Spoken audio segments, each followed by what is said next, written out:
A millionaire CEO met a homeless girl who made toys from trash. What she showed him changed his life forever. Alexander Blake wasn't used to wearing a worker's jumpsuit.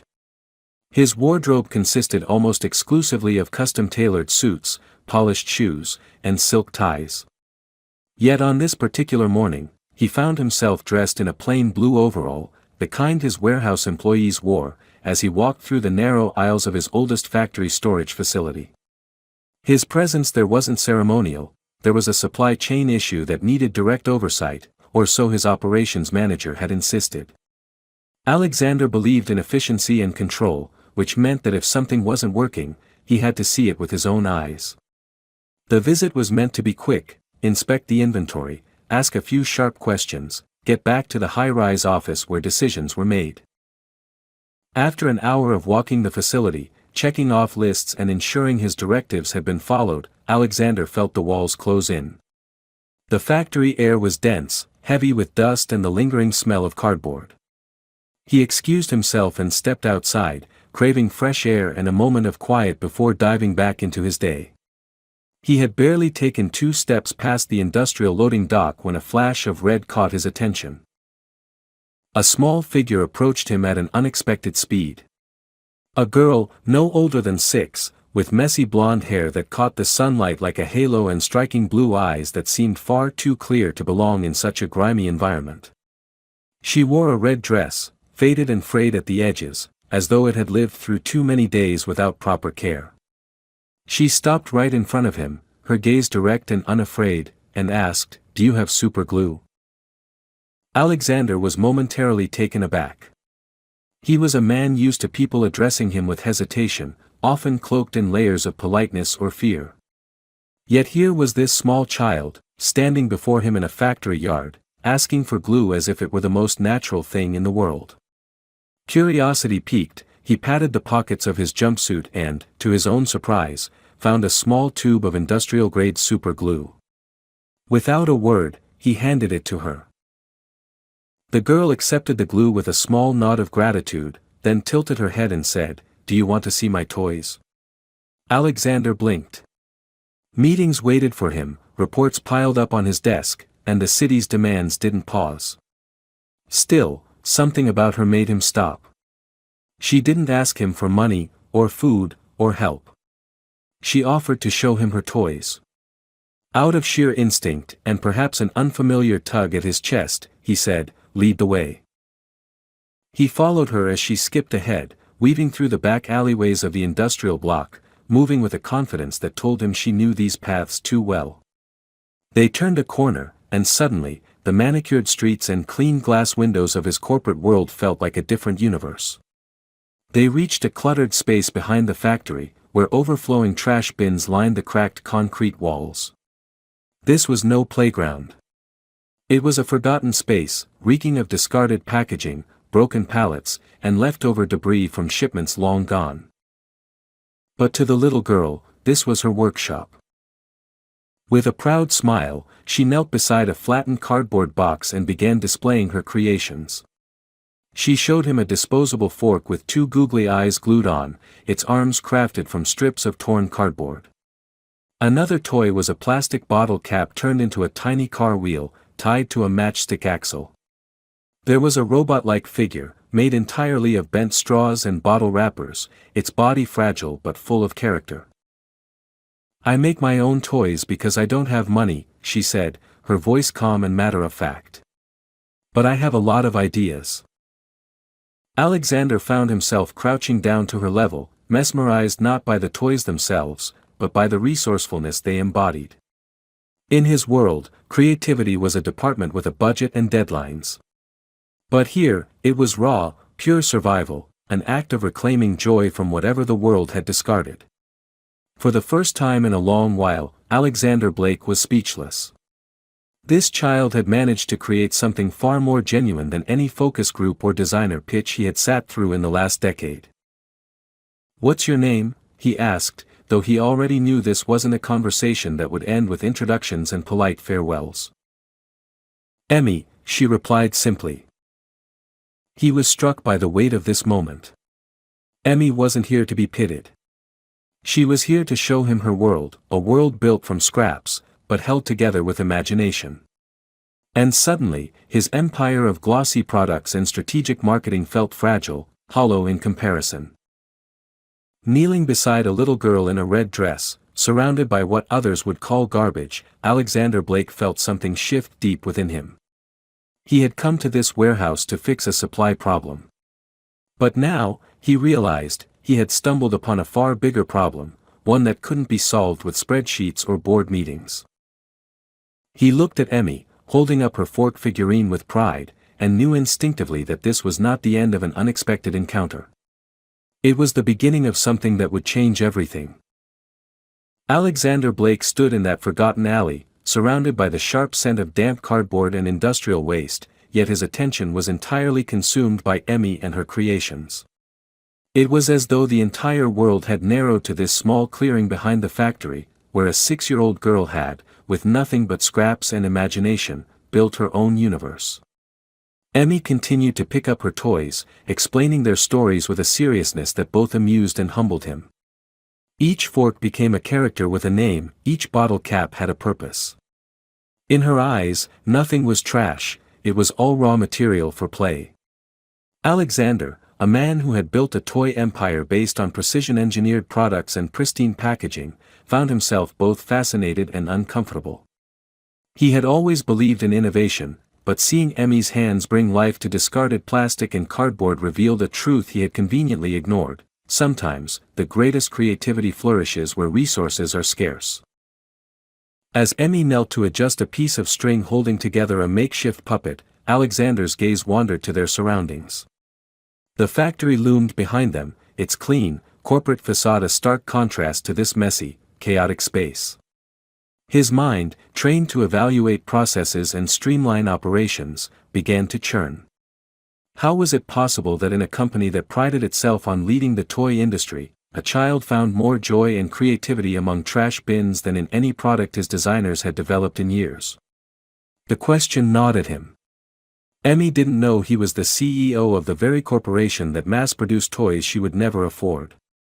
To her, he was just a man in a blue jumpsuit who happened to have super glue in his pocket.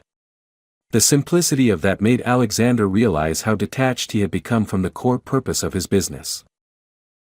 He watched Emmy's fingers, dirt-streaked but nimble, as she attached cardboard wings to a tiny figure made from a popsicle stick. She looked up at him suddenly, her expression shifting from playful to curious. "Do you work here?" she asked, tilting her head. Alexander was about to answer instinctively, ready to recite his usual title, but something stopped him. For once, he didn't want to be the CEO in this conversation. "I help fix things here," he replied simply. Emmy smiled, satisfied with that answer, and went back to her work.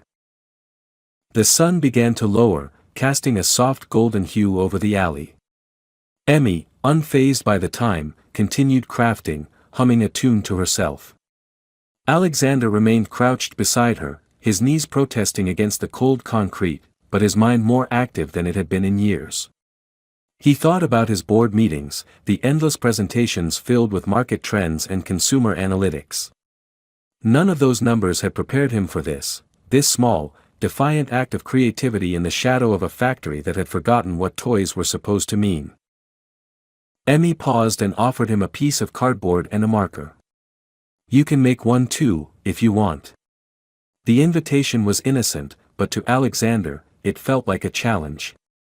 His hands, more accustomed to signing contracts than cutting cardboard, fumbled with the materials.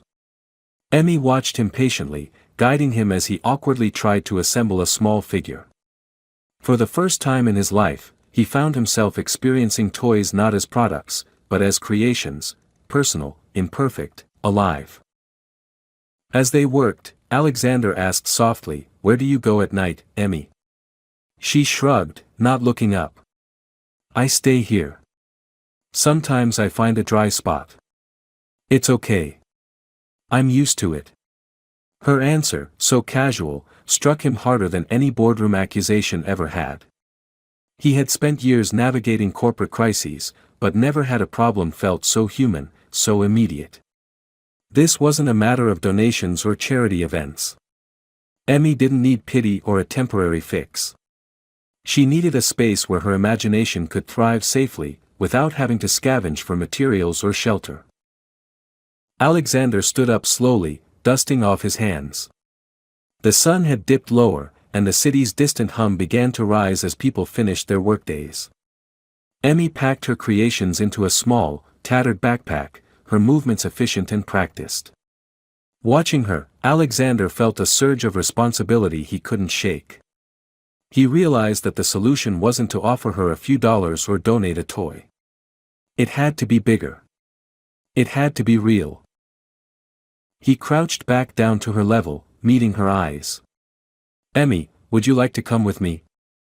I think I have a place where you can make all the toys you want, and you won't have to worry about running out of glue." She froze, her eyes narrowing slightly, as though trying to detect any hidden motive. "Not to a place with lots of rules?" she asked cautiously. "No," Alexander said, his voice steady. "To a place where people listen." For a few moments, she said nothing. Then she nodded, slinging her backpack over her shoulder. There was no drama, no tears, just a quiet agreement between two people who, in their own ways, had been navigating worlds that didn't understand them. Alexander extended his hand. Emmy took it. As they walked back towards the factory, Alexander knew that this small girl had already shifted something fundamental inside him. What began as a chance encounter by a loading dock was evolving into a mission he hadn't anticipated but now couldn't ignore. He wasn't entirely sure what would happen next, but he knew one thing with absolute certainty: Emmy was coming with him, not as a charity case, but as a creator, a collaborator, and perhaps, the truest toy designer he had ever met. Alexander Blake had never brought anyone like Emmy into the towering glass headquarters of Blake Toys before. The company's main office was a monument to corporate perfection: marble floors, sleek modern furniture, and walls lined with awards that gleamed under carefully positioned lighting. The moment they stepped through the entrance, Emmy's small hand still tucked firmly into his, the air seemed to shift. Employees, accustomed to greeting their CEO with formal nods and controlled smiles, paused mid-step as their eyes landed on the little girl in the faded red dress and scuffed sneakers. Her backpack, stuffed with cardboard and plastic scraps, stood in stark contrast to the polished leather briefcases and designer handbags that usually passed through the lobby. Alexander ignored the stares. For the first time, he wasn't concerned about the optics. He wasn't thinking about investor perception or media narratives. His focus was solely on Emmy, who walked beside him with a mixture of curiosity and calm, her gaze moving across the space, unimpressed by its pristine surfaces. She had just come from a world where play wasn't dictated by price tags or packaging, and Alexander was beginning to realize how hollow this building looked through her eyes. When they reached the executive floor, Claire, his longtime assistant, approached with a puzzled expression. She was used to managing crises and schedules down to the second, but this was new. "Mr. Blake, who is?" she began, but Alexander raised his hand gently, cutting her off without malice. "Claire, this is Emmy. She'll be working with me today." Claire's professional instincts kicked in, and though her eyebrows lifted for a brief moment, she nodded and pivoted into action. "Of course. Should I prepare the design room?" Alexander smiled faintly. "No. We'll be working here." The design team was summoned to the main conference room, a space typically reserved for high-stakes product pitches and strategic planning. The designers entered, expecting a formal session, perhaps an emergency review of sales strategies. What they found instead was their CEO standing at the head of the table, next to a small girl who was carefully unpacking makeshift toys onto the gleaming glass surface. Emmy laid out her creations with care: a fork with paper wings, a bottle-cap creature, a puppet made of string and scrap cloth. The designers exchanged uncertain glances, unsure of what they were witnessing. Alexander addressed them without his usual corporate tone. There was no performance, no layered strategy in his words. "Today, we're going to listen. Emmy has something to teach us about toys, something we've forgotten." The team, though skeptical, sat down. They had seen their fair share of consultants, analysts, and marketing experts over the years, but none of them had ever arrived with a backpack full of trash. Emmy began speaking, not with rehearsed pitches or carefully curated slides, but with the unfiltered honesty of a child who had never been taught to dilute her thoughts. She explained how each toy had a story, how she didn't need them to light up or make sounds, because she could imagine those parts. She described how the act of making the toy was just as important as playing with it, and how every crack and imperfection gave the toy character, gave it life. The room, initially filled with polite patience, grew increasingly attentive. The designers, trained to chase after trends and sleek aesthetics, were being confronted with a perspective they hadn't considered in years. One of the senior designers, an older man named Douglas who had been with the company since its early days, leaned forward, fascinated. "You're saying kids don't need perfect toys?" Emmy nodded. "They need toys that feel like they're part of their story, not just from a box." The simplicity of her words struck the room silent. It was a concept that had been buried beneath years of focus group reports and glossy ad campaigns. They had been designing for retail shelves, not for children's hands and imaginations. Alexander watched the interaction unfold with a growing sense of pride. Emmy was not intimidated by the suits, the titles, or the polished boardroom. She spoke with a clarity that was impossible to ignore. And the team, to their credit, began to listen not as experts dissecting a new angle but as people reconnecting with the reason they had chosen to design toys in the first place. By the end of the meeting, the table was littered with sketchpads and brainstorming notes. Emmy had inspired a shift, not by dictating ideas, but by opening a door to a perspective that had long been closed off in the rush for marketable perfection. Douglas, with a thoughtful smile, looked at Alexander and said, "We've been overthinking everything." As the team dispersed, energized and slightly humbled, Alexander turned to Emmy, who was busy tucking her toys back into her backpack. "You did well," he said softly. Emmy shrugged, as though it had been the most natural thing in the world. "I just told them what I do every day." The rest of the office day was unrecognizable from the norm.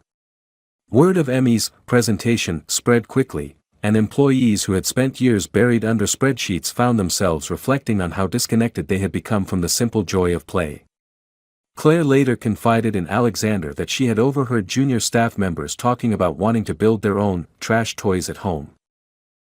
That evening, Alexander took Emmy to his personal office, a large space with panoramic city views and a desk that felt suddenly too big and too empty.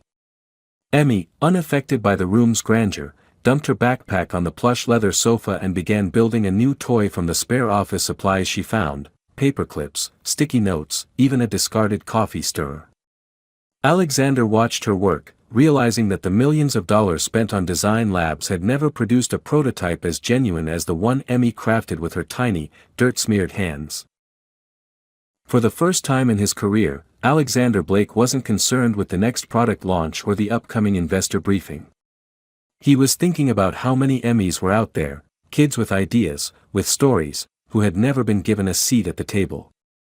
And he knew, without a doubt, that his company's future didn't lie in more polished designs, but in rediscovering the messy, beautiful heart of creativity. As the city lights flickered to life outside, Alexander made a quiet promise to himself and to Emmy. This wasn't going to be a one-time gesture. This was the start of a new chapter, for both of them. And as Emmy handed him a makeshift paperclip figure, giggling at its wobbly legs, Alexander understood, she wasn't just changing his company. She was changing him. The next few days at Blake Toys were unlike anything the company had ever experienced. Emmy, now a familiar presence within the glass walls of the towering headquarters, had unknowingly ignited a quiet revolution. What had started as a spontaneous moment in a conference room had rippled through every department. Alexander watched in awe as his carefully structured corporate environment began to unravel, not into chaos, but into something far more alive. Teams that once operated in isolated silos found themselves gathering in common spaces, sketching ideas on whiteboards with a raw enthusiasm that had been absent for years. The hierarchy, so rigid and predictable, started to blur. Senior designers sat cross-legged on the floor beside interns, debating the best way to create toys that children could finish building themselves.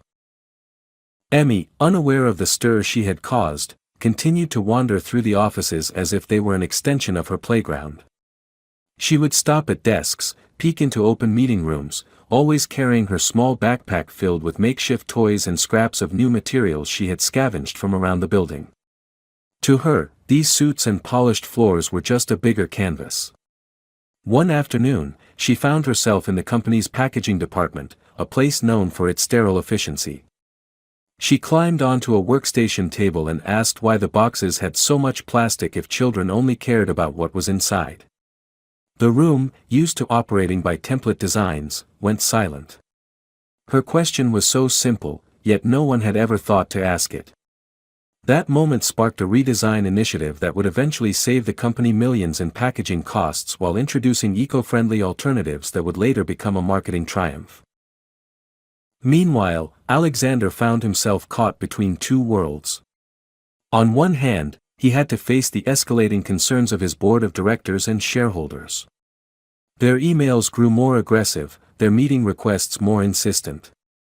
They wanted reassurances, spreadsheets that proved this child-led creativity experiment wouldn't derail profits. But Alexander had stopped caring about appeasing numbers. The truth was evident in the halls of his own building, where energy and collaboration had returned in a way no quarterly review could measure. On the other hand, there was Emmy. She had become more than an accidental advisor, she was now the pulse of a movement that Alexander himself was still trying to understand. Each evening, as the corporate day slowed, Alexander and Emmy would retreat to his office, where Emmy would spread out her scraps and begin constructing new characters. She would narrate their backstories, explaining why a bent paper straw was a wizard's staff or how a bottle cap was actually a hero's shield. Alexander, who had spent his career analyzing demographics and market shares, found himself captivated by these stories. It wasn't the product she was creating that mattered, it was the act of creation itself. One evening, as the city skyline turned a soft amber, Claire entered Alexander's office carrying a thick folder filled with financial forecasts. "You need to look at these before the investor call tomorrow," she said, but her voice lacked its usual urgency. She glanced at Emmy, who was busy constructing a house from paper clips, and for a moment, the hardened efficiency in her demeanor softened. "She's changing this place," Claire said, more to herself than to Alexander. Alexander took the folder but placed it unopened on his desk. "Claire, when was the last time you saw this company so alive?" She didn't answer immediately. Instead, she watched Emmy, who was now singing quietly to herself, completely absorbed in her creation. "I think this is the first time," Claire admitted. The upcoming investor call loomed over Alexander like a storm. He knew the questions they would ask, the numbers they would demand, the skepticism they would hurl. But for once, he wasn't preparing defensive talking points. He was preparing to tell them a story, not of profits or projections, but of a small girl who had taught an entire corporation to remember why they existed in the first place. The morning of the call, Alexander made an unorthodox decision. Instead of presenting alone from his office, he set up the call in the company's main design room. Emmy sat beside him at the table, her backpack spilling over with her familiar collection of trash toys. As the video screens flickered to life, rows of suited investors appeared, their expressions a mix of curiosity and thinly veiled irritation. They were expecting charts, bar graphs, and bulletproof strategies. What they got was Emmy holding up a toy made from a bottle cap and a shoelace, explaining how it was more fun to build than to buy. Alexander didn't interrupt her. He let the silence settle after she finished. Then, he spoke, not with corporate bravado, but with genuine conviction. He explained how the company had spent years manufacturing toys designed by adults, for the approval of other adults, while forgetting the simplest truth: toys belong to children. He described how Emmy had reawakened a culture of listening within the company, how her ideas had already led to tangible product innovations and operational improvements. He presented not spreadsheets, but testimonials from his own employees, who had found new purpose in their work. The investors, blindsided by the unexpected presentation, had little to say at first. But slowly, questions shifted from concerns about immediate profits to curiosity about long-term vision. They wanted to know how this could scale, how the authenticity they had just witnessed could translate into a market advantage. Alexander answered them with a calm assurance that came not from strategy, but from belief. He knew this path wasn't conventional, nor was it risk-free. But it was real. And in a market drowning in manufactured trends and artificial engagement, reality was the most valuable asset they could offer. After the call ended, Alexander sat back in his chair, feeling a calm he hadn't felt in years. Emmy looked up at him and asked, "Did we win?" Alexander smiled, leaning down to her level. "We're just getting started." As the day progressed, the atmosphere within Blake Toys transformed. Departments that had once operated in routine now buzzed with renewed purpose. Emmy continued to move through the building, her presence no longer a novelty but a welcomed reminder of why they were there. Alexander, walking through his company's hallways, realized that for the first time, they weren't chasing trends or fighting for market share. They were building something far more resilient, a company culture rooted in creativity, humility, and the willingness to listen. The challenges ahead were undeniable. Not every investor would understand. Not every product would be an immediate success. But Alexander had learned a truth more powerful than any quarterly report. When you build from the heart, people notice. And in Emmy, he had found the heart his company had been missing all along. In the weeks that followed, Blake Toys underwent a transformation that no marketing campaign or business consultant could have orchestrated. What began as an accidental encounter with a 6-year-old girl behind a warehouse had evolved into a quiet yet powerful shift in the very soul of the company. Alexander Blake, once known for his strict adherence to corporate protocols and data-driven strategies, now found himself leading his business in a way that felt almost foreign yet deeply right. He was no longer obsessed with the sterile perfection of boardroom presentations. Instead, he was driven by a need to create something real, something meaningful, and Emmy had become his compass. Every morning, Emmy would arrive at the headquarters, her backpack as full as ever with scraps of materials and her boundless imagination. She had no formal schedule or job title, yet somehow, she had woven herself into the daily operations of the company more effectively than any executive he had ever hired. Employees greeted her with a sense of genuine warmth, not out of obligation, but because they had come to understand the weight of her presence. Emmy had become the mirror reflecting the company's forgotten purpose. One particular day, Alexander invited Emmy into a product development session with the senior design team. It was an important meeting, where new prototypes for the holiday season were to be finalized. The team had been working tirelessly, perfecting every curve, color, and packaging element. The designs were sleek, innovative in appearance, and certainly in line with current market trends.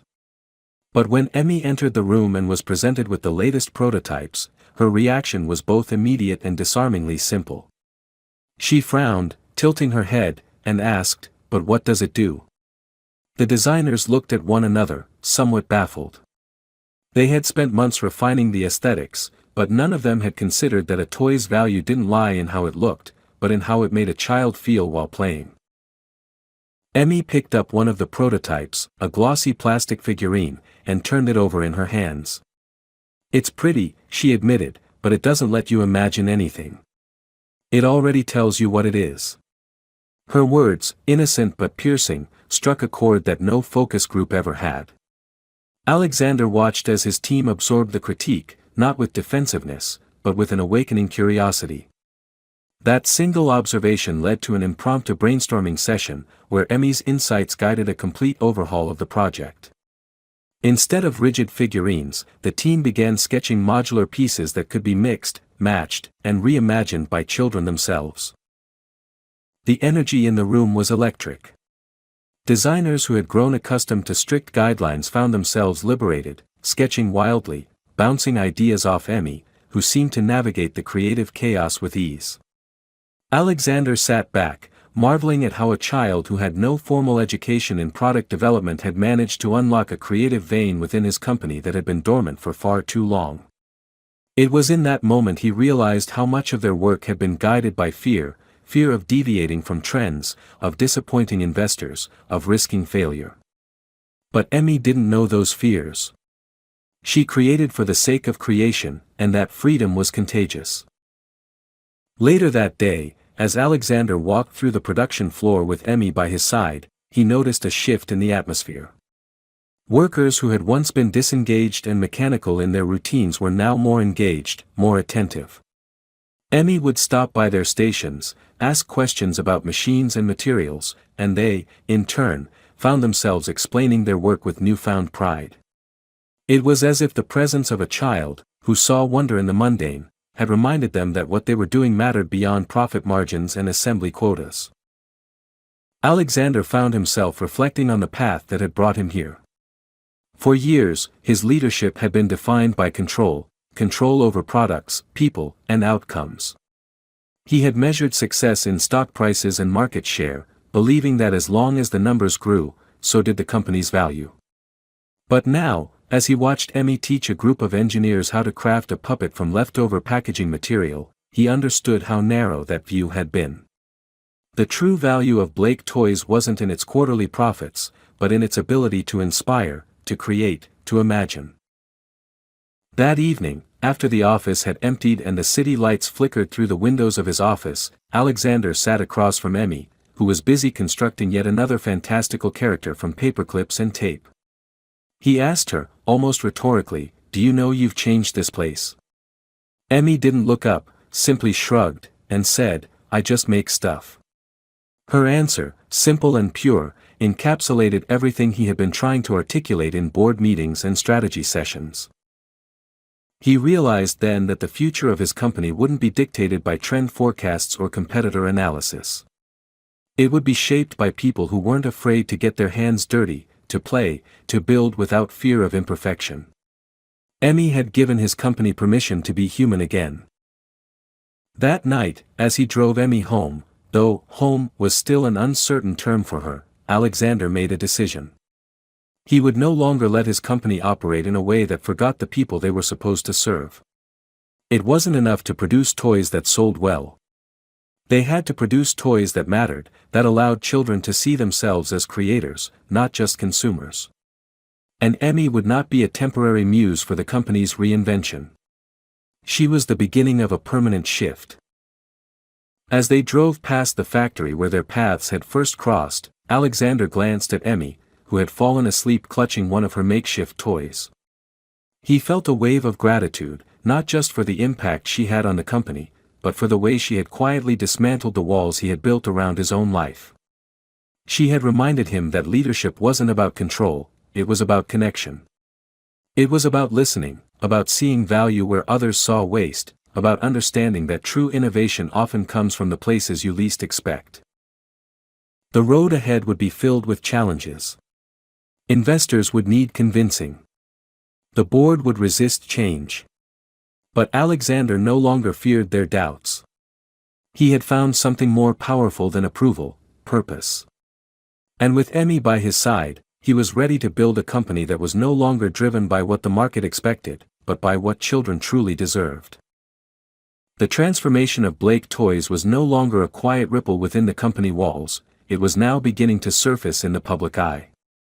Journalists, once indifferent to the inner workings of a toy corporation, were now requesting interviews, curious about the story of a CEO who had brought a homeless child into his design team.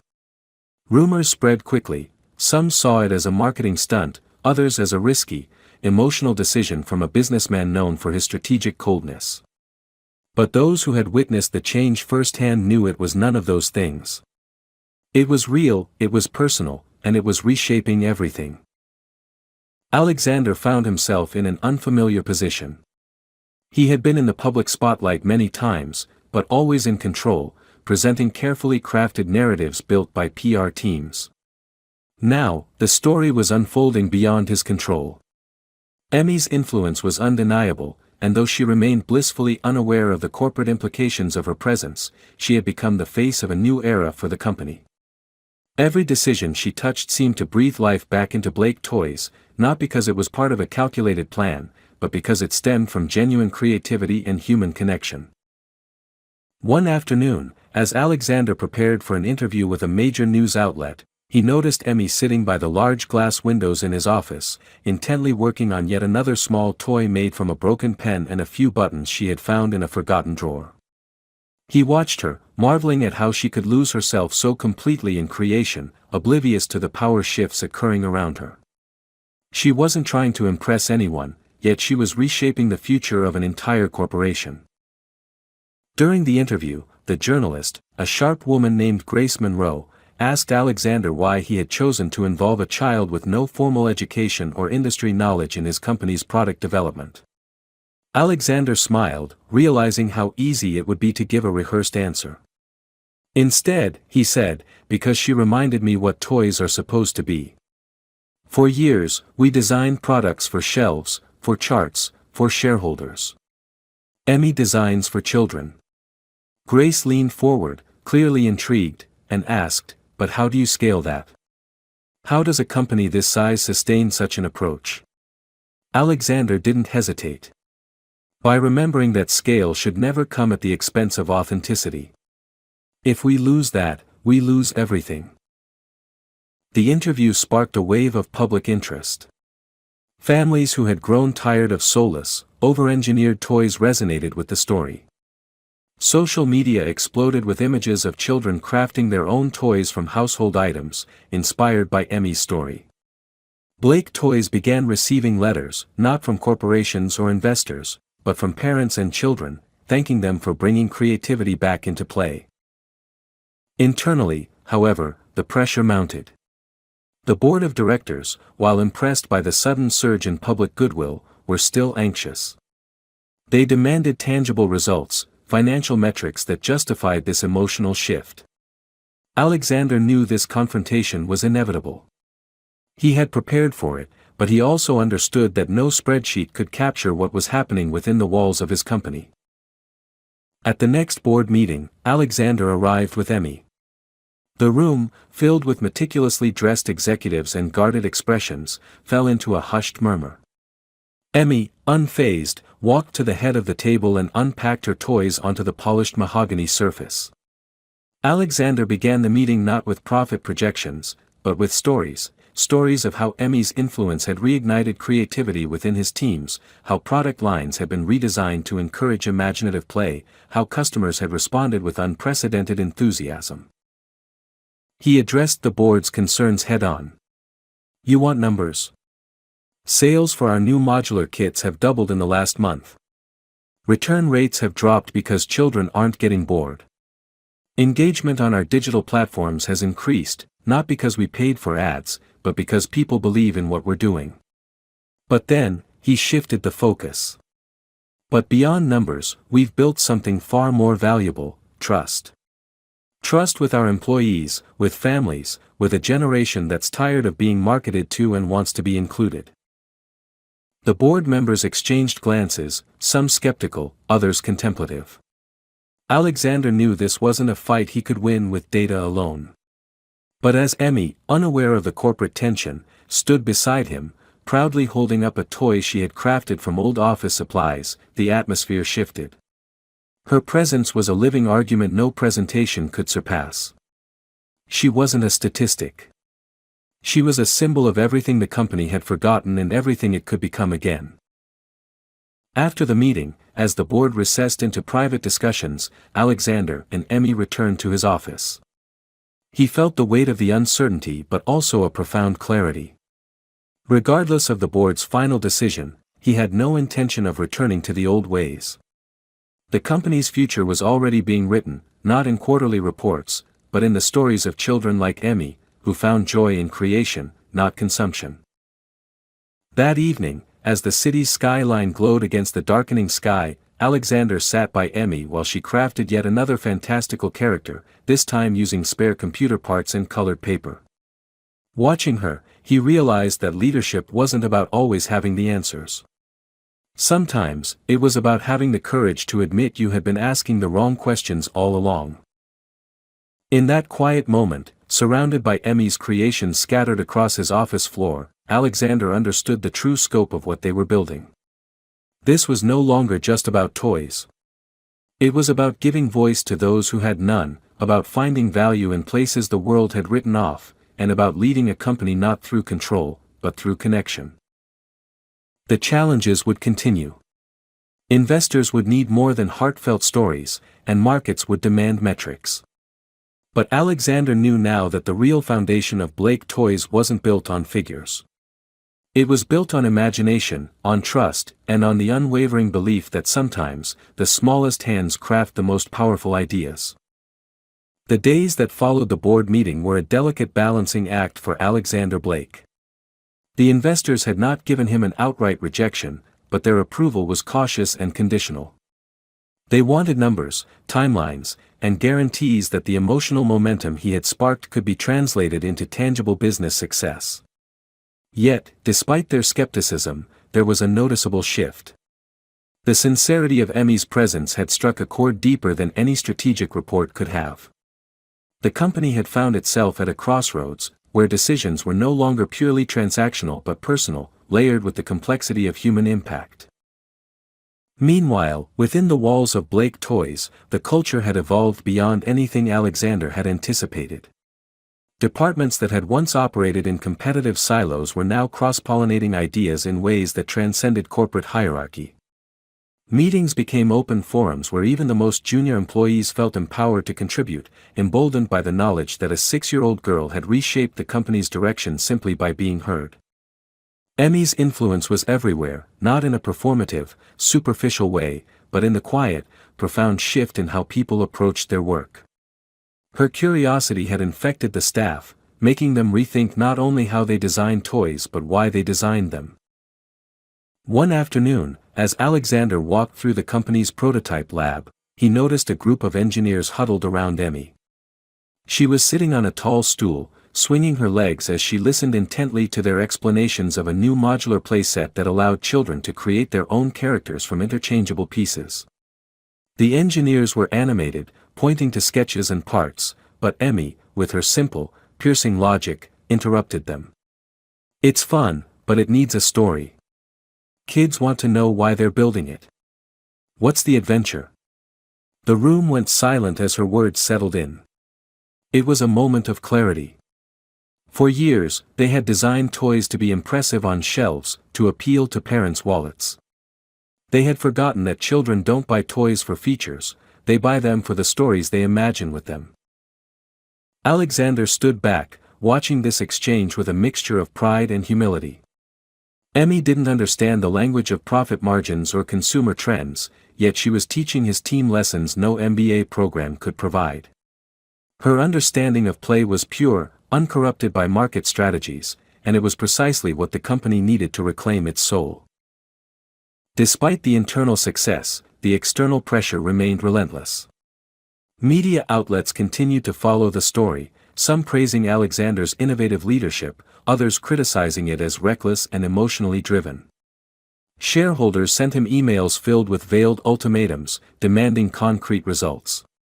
The pressure was mounting, but Alexander had already decided that he would not revert to old strategies to appease short-term fears. He had seen what authenticity could build, and he was determined to protect it.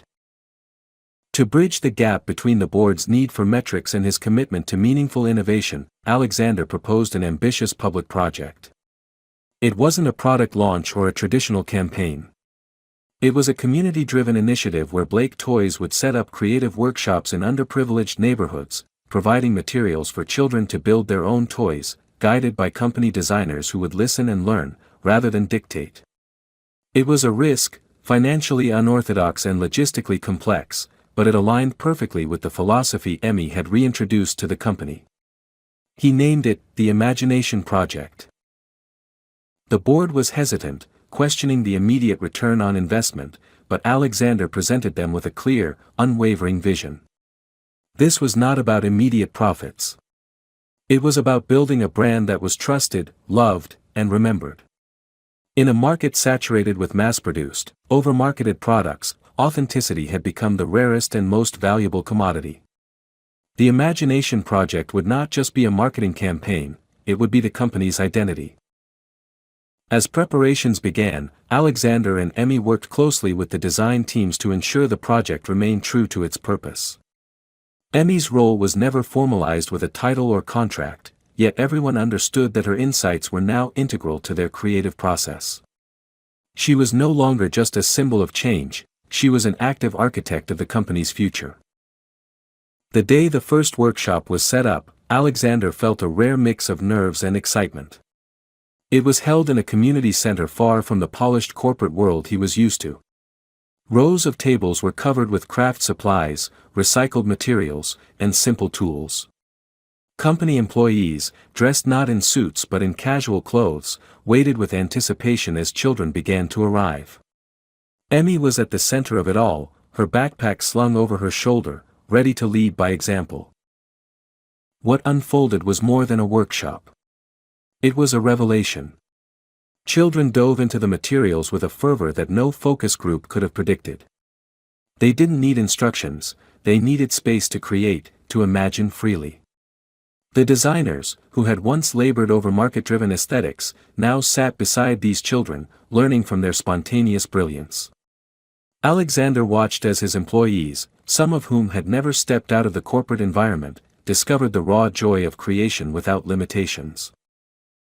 Emmy, true to form, floated through the room, offering suggestions, asking questions, and sparking ideas. She wasn't a guest of honor, she was a collaborator, a mentor, and most importantly, a peer to the children who, like her, saw the world not in terms of what is, but in what could be. By the end of the day, Alexander knew that the Imagination Project was not just a corporate initiative. It was a movement. One that would redefine not only Blake Toys but perhaps the entire industry's understanding of play, creativity, and connection. That evening, as the sun set and the last of the makeshift toys were packed away, Alexander sat with Emmy on the steps of the community center. She was tired but glowing with the satisfaction of a day well spent.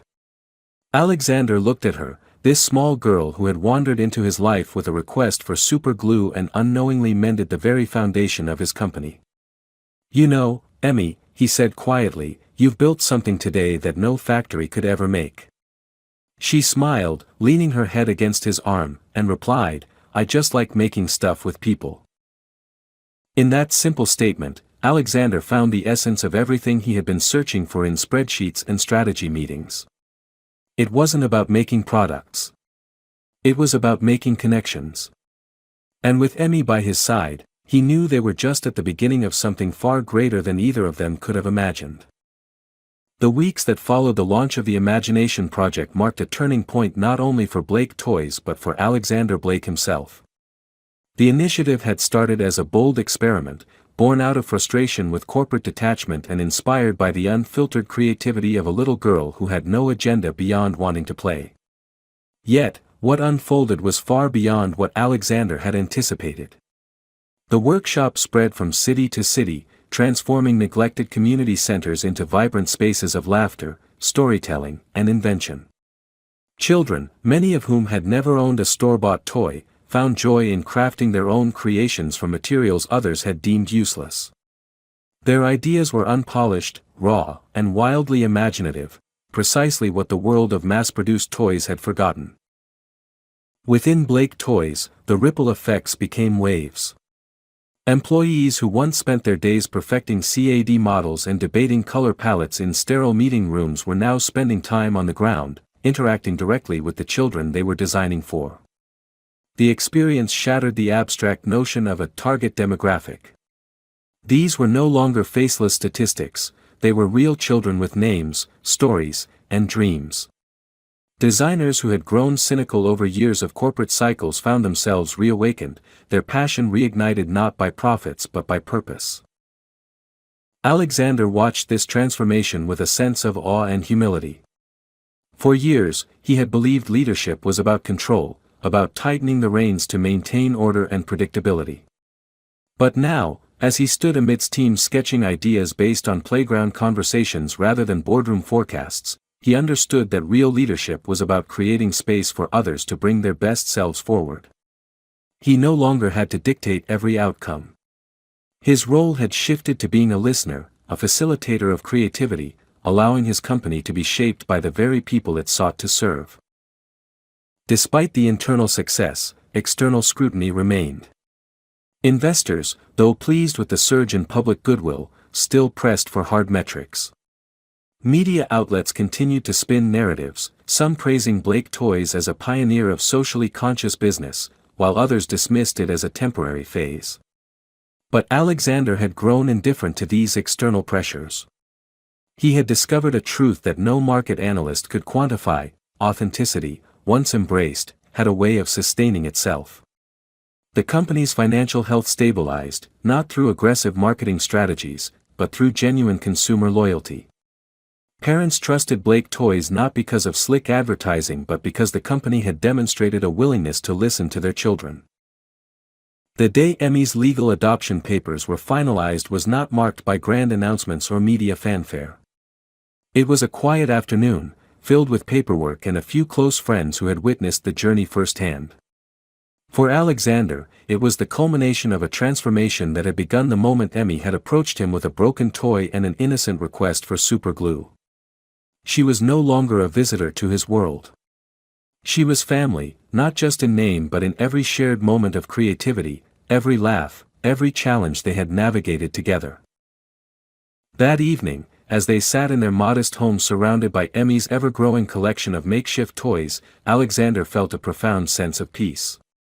The city lights glimmered in the distance, a reminder of the corporate empire that still bore his name, but his focus was entirely on the present, on Emmy carefully constructing a cardboard castle, narrating an elaborate story as she worked. It struck him how this simple act, a child playing on the living room floor, held more significance than any quarterly profit report ever could. Blake Toys had become a reflection of this new philosophy. The company was no longer defined by rigid structures or dictated trends. It had become a living, evolving ecosystem where creativity was nurtured at every level. The Imagination Project had expanded into schools and community programs, and its influence began to be felt in industry conversations about sustainable design and child-centered innovation. Alexander had not only built a business model, he had sparked a movement. The final confirmation of this shift came unexpectedly. One morning, a major competitor reached out, proposing a collaborative initiative focused on community-driven toy design. It was a gesture of respect, a recognition that the old ways of doing business were no longer sufficient. Alexander accepted, not out of strategic advantage, but because he believed in the ripple effect of shared creativity. The industry, once characterized by competition and secrecy, was beginning to evolve into a space of collaboration and mutual growth. As the days turned into months, Alexander found himself less in boardrooms and more in classrooms, community centers, and workshops, often accompanied by Emmy, who had become an unofficial ambassador of the company's values. Their bond was no longer just a personal connection but a symbol of what was possible when leadership embraced humility and openness. One evening, as they walked home after a long day of creative sessions, Emmy tugged at his hand and asked, "Do you think everyone will start making their own toys now?" Alexander smiled, looking down at her. "I think we've reminded people that they always could," he replied. In that moment, he realized the journey they had embarked on was not about saving a company or even transforming an industry. It was about rediscovering the simple, powerful truth that creation belongs to everyone, and that leadership isn't about building empires, it's about building spaces where others can thrive. Emmy had taught him that. Not through lectures or strategies, but through the quiet, persistent act of play. As they reached their front door, Alexander paused, taking in the life they had built together. It wasn't grand or flawless, but it was real, vibrant, and filled with purpose. He knew the challenges would continue, that the world of business would always try to pull him back into its cold metrics and competitive posturing. But now, he had a compass that would never let him lose his way again. In the end, Alexander Blake's greatest legacy wasn't Blake Toys. It was the understanding that the smallest voices often carry the most profound wisdom, if only we have the courage to listen.